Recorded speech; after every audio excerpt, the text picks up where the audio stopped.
Hello again and welcome back to our course on Excel 2013 Advanced. In this section we're going to look at one of the most powerful data analysis tools in Excel 2013, and that is Solver. Whereas Goal Seek can solve a pretty straightforward problem by a version of brute force, often involving many iterations, to identify a value of a variable which will achieve a certain value in another variable. With Solver, although essentially you're trying to achieve one particular objective, you can do that by varying many variables and subject to various constraints. Now, in order to show you how to use Solver, I'm going to use a very specific case study, but this case study will effectively demonstrate all of the key points that you need to bear in mind when you're using Solver, and it should enable you to solve some pretty complex problems with Solver. For those of you with a background in mathematics, engineering, statistics and so on, effectively Solver is a sort of linear programming tool, but it's a little bit more than that in that it can also do non-linear programming as well. Now, the case study we're going to look at is a pretty straightforward one to understand, but as you'll see, not a particularly easy one to solve. My friend manages a bar, and on each of the 7 days of the week my friend knows pretty much how many bar staff he needs. On a Sunday he needs 10 people on duty to deal with the number of customers that he gets. On a Monday things are quieter, he only needs 6. Tuesday he needs 8. Wednesday 6. Thursday it starts to build up again, and then at the weekend, Friday and Saturday, he needs 12 on each of those nights. Now his problem is this, pretty straightforward. How many staff does he need to employ to achieve that level of staffing in the bar? Now, in practice, of course, there are always constraints in a situation like this, and let me introduce the two main constraints here. The first constraint is that we are not to include overtime, so people are just working their standard working weeks. And secondly, each member of staff works 5 consecutive days. So they can't do, say, Sunday and Monday and then Wednesday, Thursday, Friday. His idea is that when each member of staff gets their 2 days off in the week, they're 2 consecutive days. So they can have their weekend at any point in the week, but they do get 2 consecutive days off. Now that immediately makes the solution of this problem a lot more complex in a way, because you could otherwise just add this lot up, the total number of duty days, divide it by 5, and hey presto, you've got the number of people you need. But it's not as simple as that. We need to keep within the constraint of each member of staff working 5 consecutive days and there being no overtime. So what we're going to do is to build a model, and the way we're going to build a model is to say, let's look at a typical member of staff. Let's say we've got a member of staff, we're going to call a member of staff a Sunday person. Now a Sunday person will work a Sunday, a Monday, a Tuesday, a Wednesday, a Thursday, and that person will not work on a Friday or Saturday. So a Sunday person works those 5 days of the week. And if I had, say, 10 Sunday people, I'd be able to cover my 10 days for Sunday, but I'd have 10 people for Monday as well, which is too many, 10 for Tuesday too many, 10 for Wednesday, 10 for Thursday. Okay, Thursday's okay, Sunday's okay, but I've got too many people the other days. So clearly 10 Sunday people isn't the answer. Now what I'm going to do is to say I'm going to have 7 different types of employee, and the name of the type of employee will be the day of the week that that person starts work, and then I'm going to put onto this sort of draft roster here the days that each of those people will work in a week. So for a Monday person, that person would work, etc. I'll put all these in and join me in just a moment. Okay, so far so good. Now what I want to do is to experiment with putting down the numbers of each type of person that I'm going to have each day. Let's suppose I'm going to take a guess at I need 2 Sunday people, 2 Monday people, 2 Tuesdays and so on. Now if I had 2 Sunday people, that would give me a 2 there instead of a 1, a 2 there instead of a 1, and so on.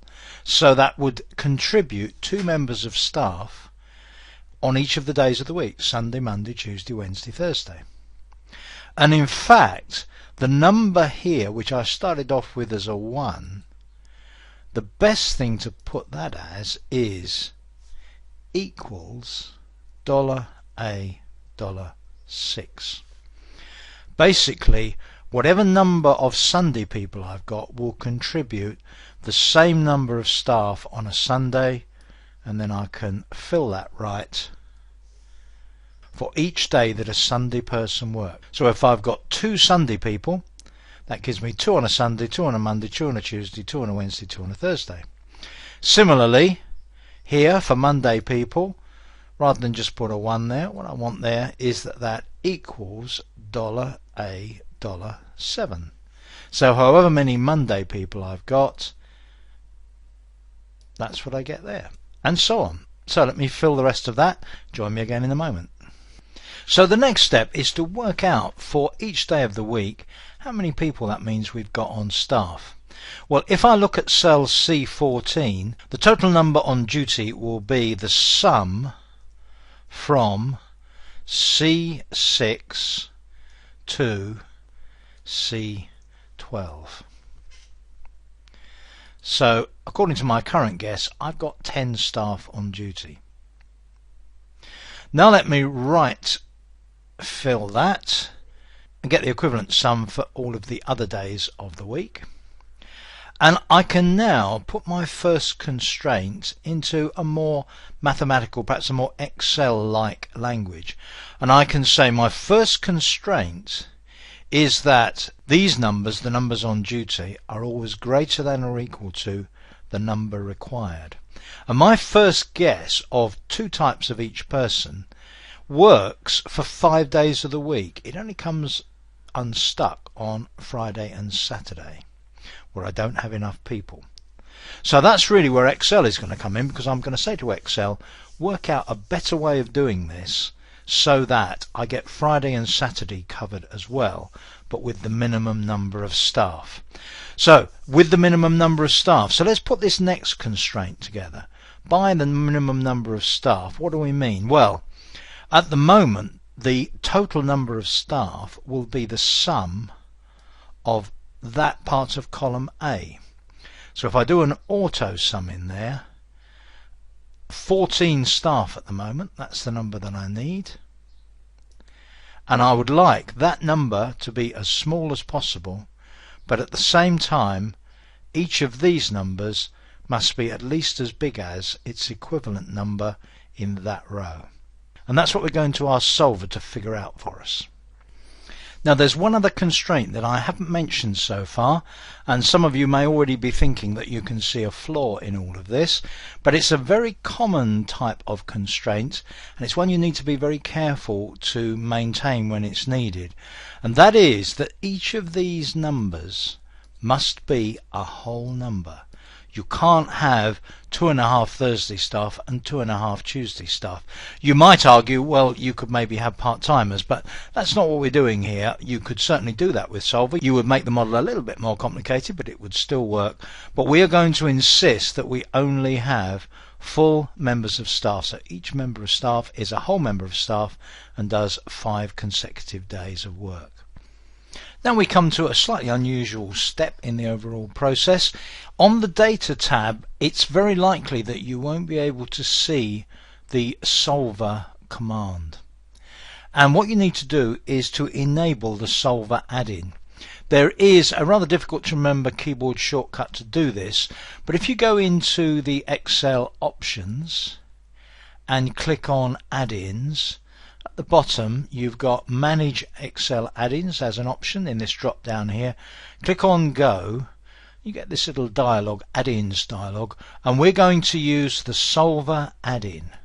So if you click on OK for that, the add-in is enabled. It's a free additional add-in that comes with Excel 2013, and now you will have a Solver button on your Data tab. So click on Solver and we set up the solver parameters. Now the first parameter says, what are we going to set? What's our objective? Now by default the set objective control here contains whatever we've got selected on the sheet, but what we really want is for A13, that cell, and our objective is to have it max, min, or a particular value. We want it to be a minimum value. So that's how we set our objective. Now the next question, which cells can we change the values of? Well, that's straightforward enough. All we can change are the values in these cells. So that's the range A6 to A12. Now we add one or more sets of constraints. Now to add the constraints we basically say add, and the first constraint I'm going to put on is that these numbers, so the numbers in this range, must be greater than or equal to these numbers, so that in every case we're sure that we've got enough staff on each night at the bar. Now it doesn't matter if the numbers are bigger, we'll appear to be overstaffed, but sometimes that's not such a bad thing, but they must be at least as big. Now the way we express a constraint is we choose a cell reference, we choose an operation in the middle, and then we specify what the constraint is. Now in this case the cell reference is that range, C14 to I14, and our constraint is that they are greater than or equal to these cells. So our constraint is that C14 to I14 are greater than or equal to C16 to I16.